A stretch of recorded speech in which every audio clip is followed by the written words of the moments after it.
So in December of 2019, a man named Akbar Rogers in Long Island, New York, right outside of the boroughs, was brutally beaten by several police officers from Freeport, Long Island. And so I found out on the day after this happened, on December 4th, and immediately I connected to my Justice League family and was like, so what are we doing? How can we pull up? And obviously we come together like Voltron, and we were really excited to make something happen. But Karis, one of the Justice League members, said, we got to make sure that we include Nia in this. She's on the ground. She's dope. This has to happen. And so I'm like, yes. And so now, after like 6-7 months later, she's now a new member of Justice League and has been really holding and leading the coalition of activists who are supporting Akbar and his legal team. So I'm going to pass it off to Nia, who's going to moderate this next segment.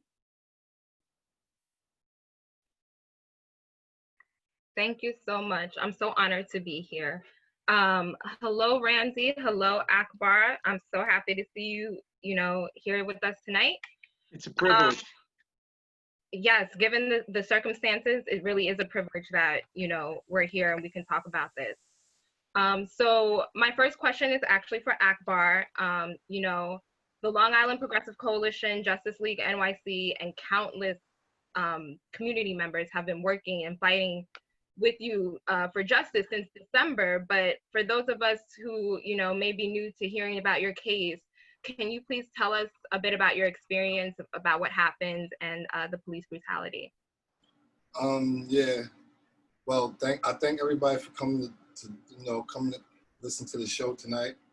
And what happened that night, by the grace of God, I'm here to tell you guys, I could have ended up like George Floyd. I was beaten. I was tased, I was suffocated. I thought I was going to die, but when I told the officers that I couldn't breathe, that it was for real. So my wind and everything in my lungs, they were just suffocating me, pushing me down, just taunting me, beating me up, not even trying to hear nothing I had to say. So that I thought about my kids, I thought about my grandkids, I thought about my mother, more or less.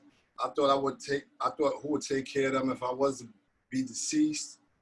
And it was just a whole bunch of different things going through my mind at the time. It's just an ordeal that you would never want to picture yourself or any human being or any other person through. And amazingly, when I told the officers I couldn't breathe, their response was, fuck you. They just, they continued to suffocate me, the life out of me. And with all I said, because I live, I feel as God has a plan for me to be the voice of the community, stand up against racism, stand up against injustice and injustice, and to be a part of the solution. We have to work together. We have to stick together. We have to root out the evil. The police is here to serve us and protect us all. It isn't the badge isn't the badge close attached to the heart of the officers.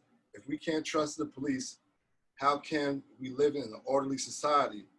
What's good are what good are laws if the ones that swore to uphold them instead of ignore them and then instead break them with no accountability? There must be accountability for all of us, badge or no badge. You have to be accountable for everything you do. And my point when I say this is because when you sit here and look at that tape, it's just disgusting because I have kids and I have a lot of family and they see the tragedy and they appalled by it. And then what the DA did, they can't understand that how you don't charge these officers accordingly with the assault, because that's what I got assault. In all my years, I grew up in Freeport. Everybody know me as a cordial guy. I played basketball. And at the end of the day, they just treated me like a misfit, like I was a criminal, like a hardcore criminal. Like I gave the lady at Newsweek, I said, if you take a guy that shoot up a school and go in there, he comes out unscathed with a straight jacket, nothing, they give him a cheeseburger, let him sit by the police car unscathed. He don't have nothing, not a blemish on his body. But here it is, I'm on a traffic infraction and another violation. They try to kill me out there. Like I just did some heinous crime. So it's just, I still I hate to sit here and bring the tragedy up, but but it has to be some justice because these guys can't get away. Because what it does, it constantly in our community, like nobody trusts these people out here. Even the people I see here and see me from day to day, they shake their head like, you know what? They disgusted with the same tape. So it's like the community don't trust these Freeport police officers. And the mayor and the DA, I don't know what type of a scenario they see that was like justifiable force, but I mean, I'm still at a loss of words. No, thank you for sharing that, because I feel, you know, when this was brought to my attention, the attention of the community at large, it was shocking, mostly because we know that this is a practice. This is not unusual, right? And so it's not just that you were brutalized, but that you were brutalized by 8 police officers, including officers that are the sons of the mayor of Freeport. Absolutely. And how there has been no accountability for that, and that in the mindset of the district attorney, that use of force was appropriate. Wow. Which is, I mean, unbelievably unacceptable. Randy, I wanted to ask you, why was it so important for you to work with Akbar on this case? There are really 3 reasons why. First of all, it was the opportunity to get justice for Akbar. Tens of thousands of people who watched that video. There is only one conclusion. Akbar Rogers was and is and always has been innocent. He did nothing. So to clear his name was important to me. Then there is my responsibility as part of the criminal justice system. And my responsibility as a defense attorney is to make sure that no innocent person is ever convicted wrongfully. Finally, it's being here. It is recognizing the greater responsibility that I have as a member of this society to stand up, to use my voice. It wasn't simply about Akbar. And I remember being challenged by Akbar and by the Long Island Progressive Coalition. Randy, what are you going to do? We're confident you're going to get those charges dismissed. Then what? And I thought about that, and I recognized immediately that the then what was as important, if not more important, because the then what was to address systemic racism, to go up against the system, to go up against the police department, the mayor, the county, the state, anyone, anything. Nothing would stand in our way to ensure there's never another Akbar Rogers. There's never another George Floyd, because any of your viewers, any of us, it could be our son, it could be our father, it could be our uncle, it could be our best friend. And it was my responsibility, and it is my responsibility, to ensure justice for everyone. And the only way to ensure justice, the only way to ensure trust, is to demand accountability. It is to demand that there's not only justice for Akbar Rogers, but that those who are responsible are brought to justice, that these police officers are held accountable, they are held criminally responsible. That is the only way that justice truly will be served. Thank you. And you bring up an incredibly important subject about, this is a much larger discussion about systemic, I won't even call them systemic faults, because they are operating in the way in which they were designed, but that here in Long Island and all throughout the country, as a result of colonialism and anti-Blackness, we have George Floyd's and Breonna Taylor's and Tony McDade's all over this country every day. Someone right now, as we're having this discussion, is being brutalized by the police. And so this is why we're here to, deconstruct those power structures for justice. Akbar. So earlier this month, we saw Nassau County District Attorney Madeline Singer. She dropped the charges against you, these bizarre charges that should have never been placed on you. And many people saw this as a win. And I won't say it wasn't a win, but I want to know from your perspective, how do we remind people that this fight isn't over, that there's more to be done? Well, I'm happy the charges rightfully dropped and dismissed, but right now it's no longer about me. Until those police officers rightly, prosecuted and hold accountable for their behavior, there's nothing in the, all right, dropping the charges means nothing for the community. It does nothing to address the larger issue of systematic racism and law enforcement. It does nothing to make sure the next Black man who was beaten and tased and suffocated isn't your son or your husband.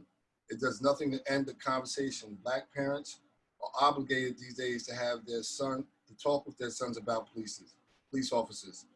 It does nothing to make our community safer or more secure. It does nothing to help us as a community feel good about where we live. It does nothing to make us feel secure that the police are our partners in our community.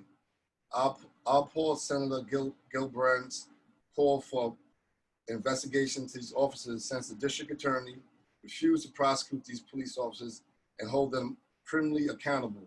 I applaud Newsday's editorial board call for the governor to refer this matter to the Attorney General for an investigation into these police officers since the district attorney refused to prosecute them and hold them criminally accountable. This is no longer about me, it's all about us now and all the Black lives that matter.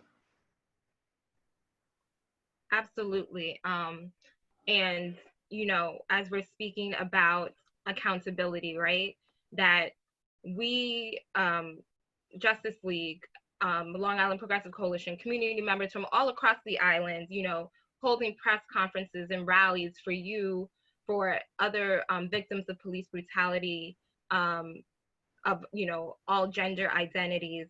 And this concept about building people power to hold people accountable and to get justice, rightful justice, right? So most recently, Randy, we saw Senator Gillibrand and some others have called for an independent investigation. This obviously has been something that we have been calling for since December, since we held our first press conference on it. How do you feel, or how does that make you feel about the opportunity for justice now?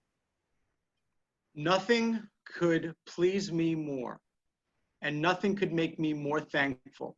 The efforts of all of the activists, all of the community leaders, the Justice League, the Long Island Progressive Coalition, our religious leaders, our community leaders. Look at what it has all come to. What started out as a cell phone video recording, some protesting outside of the courthouse when we had a court appearance, suddenly we have tens of thousands of people watching the video, watching us right now, 10,000 people plus signing a petition. And I am so proud to say that today I learned that Governor Cuomo has opened an investigation. The Attorney General has opened an investigation. Just read Newsday today, The Point, Randy Marshall's column. Both Governor Cuomo and Attorney General James have called for an investigation. And it is all because of your efforts, Nia. It is all because of your viewers' efforts that suddenly we have the power of the United States Senate. We have Senator Gillibrand, Senator Schumer. We now have Governor Cuomo. We have Attorney General James. We are one step closer to a criminal referral. We are one step closer to justice. The governor, the Attorney General, they're calling for the community to heal. They're calling for a new bond between the police and the community. They're calling for respect and trust. Well, the only way to get there is by action, not by words.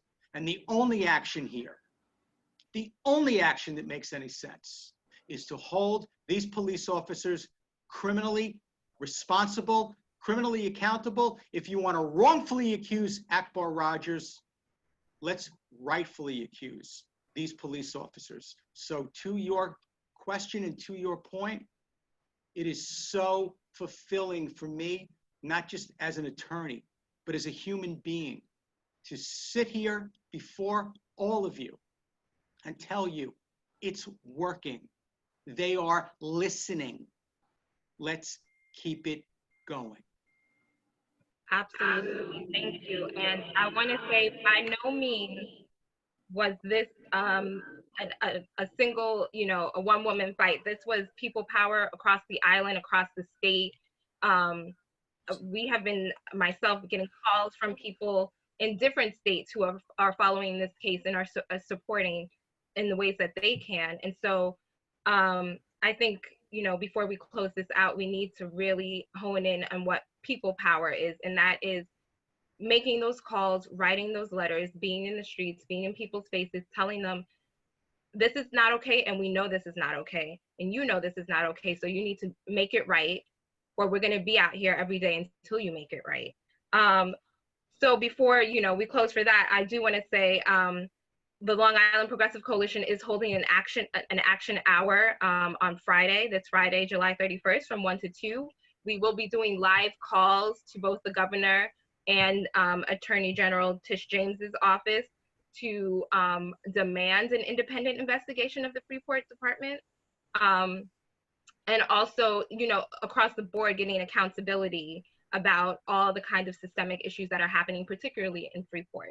And so I'm sure someone from the Gathering of Justice is sharing that with the participants. A toolkit will also be shared in case you can't make it to the action hour, but you still want to make calls and tweets and what have you at these electeds to demand that we have this type of justice for Akbar. So I appreciate both of you for your time. And don't worry, because we're going to be right back out in these streets again next week, because this is what we do. Thank you so much.